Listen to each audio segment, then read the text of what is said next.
নমস্কাৰ বন্ধু বান্ধৱীসকল, মোৰ চেনেললৈ সকলোকে স্বাগতম জনালোঁ। আজি মই আপোনালোকৰ মাজলৈ আকৌ এটা নতুন ৰেচিপি লৈ আহিছোঁ। আশা কৰোঁ আপোনালোকৰ সকলোৰে এই ৰেচিপিটো চাই ভাল লাগিব। আহকচোন মইনো কেনেকৈ বনালোঁ আলু আৰু পাপৰৰ ৰেচিপি। এইফালে মই লৈ লৈছোঁ আলু সৰু সৰুকৈ কাটি, এইফালে লৈ লৈছোঁ আদা, আৰু এইফালে লৈছোঁ কেঁচা জলকীয়া। মই লৈ লৈছোঁ একটা বিলাহী কাটি। যদি বিলাহী নাথাকে তেন্তে আপোনালোকে ইয়াত দৈ ফেটিবলৈ ব্যৱহাৰ কৰিব পাৰে। এতিয়া মই পাপৰখন 4 ভাগ কৰি ল'ম। যদি আপোনালোকে বিচাৰে 2 ভাগ কৰি ল'ব পাৰে। এতিয়া মই বিলাহী, আদা আৰু কেঁচা জলকীয়াখিনি পেষ্ট কৰি ল'ম প্ৰথমে।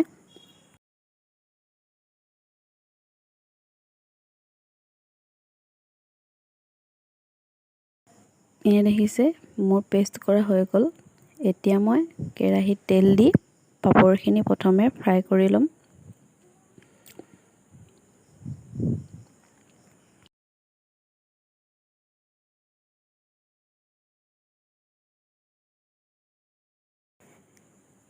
কেৰাহীত তেল দি লৈছোঁ। এয়া মই তেলত দি দিছোঁ জিৰা আৰু শুকান জলকীয়া 2টা আৰু তেজপাত এখিলা। এইখিনি ভাজি ল'ম।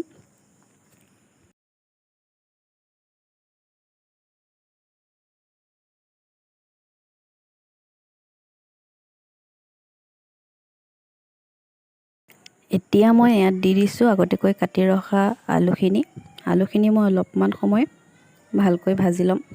যদি আপোনালোকে আলুখিনি ভাজি ল'ব নিবিচাৰে তেন্তে আলুখিনি বইল কৰি ল'লেও বনাব পাৰিব। এতিয়া মই ইয়াত দি দিছোঁ হালধি।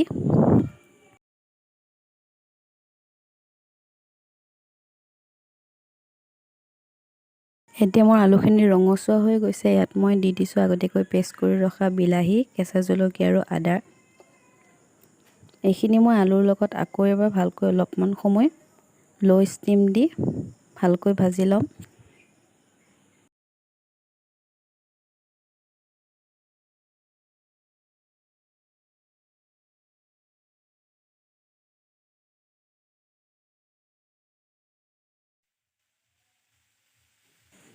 এতিয়া মই ইয়াত দি দিম হালধি, জিৰা গুড়ি আৰু ধনিয়া গুড়ি, লগতে দি দিছোঁ অলপমান জলকীয়া গুড়া। এইখিনি মই অলপ সময় ভাজি লৈছোঁ। মছলাখিনি ভালকৈ যাতে ভজা হয় সেইকাৰণে মই ইয়াত অলপ পানী দি এইখিনি অকণমান ভাজি ল'ম। এতিয়া অলপমান সময়ৰ কাৰণে মই ঢাকি দিছোঁ। এইফালে মই আন এটা কেৰাহীত মই শুকান মছলা অলপ ভাজি ল'ম। মই দি দিছোঁ শুকান জলকীয়া, তেজপাত 2 খিলা, লগত দিছোঁ জিৰা আৰু ধনিয়া। এইফালে দি দিছোঁ মই গৰম মছলা, লং, ইলাইচি, ডালচেনি, আৰু এইফালে লৈ লৈছোঁ মই জালুক কেইটামান। এইখিনি অলপমান সময় মই ভাজি ল'ম। এয়া দেখিছে মোৰ ভজা হৈছে। এতিয়া মই এইখিনি মিক্সাৰ মেচিনত পেষ্ট কৰি থৈ দিম।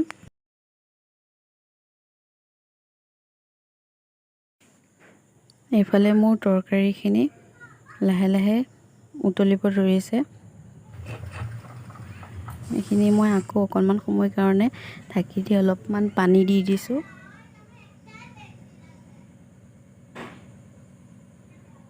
তৰকাৰীখিনি মোৰ উতলি আহিল। ইয়াত মই দি দিছোঁ মই ভাজি ৰখা পাপৰখিনি।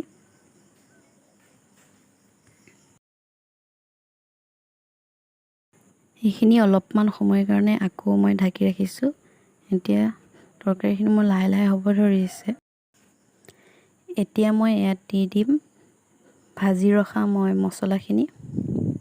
আপোনালোকে এনেকৈ মছলাখিনি ভাজি লৈ এই তৰকাৰীত ব্যৱহাৰ কৰিব পাৰে। যদি আপোনালোকে এনেকৈ ভজা মছলা ব্যৱহাৰ কৰিব নিবিচাৰে তেন্তে ইয়াত আপোনালোকে ছানৰাইজ গৰম মছলাও ব্যৱহাৰ কৰিব পাৰে।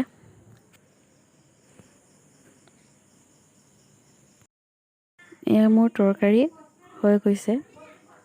মই বেছি শুকানো কৰা নাই আৰু বেছি জোলো কৰা নাই, মই অলপ গ্ৰেভি টাইপৰ ৰাখিছোঁ। যদি মোৰ ৰেচিপিটো ভাল লাগিলে সকলোৱে লাইক আৰু ছাবস্ক্ৰাইব কৰিব। ধন্যবাদ।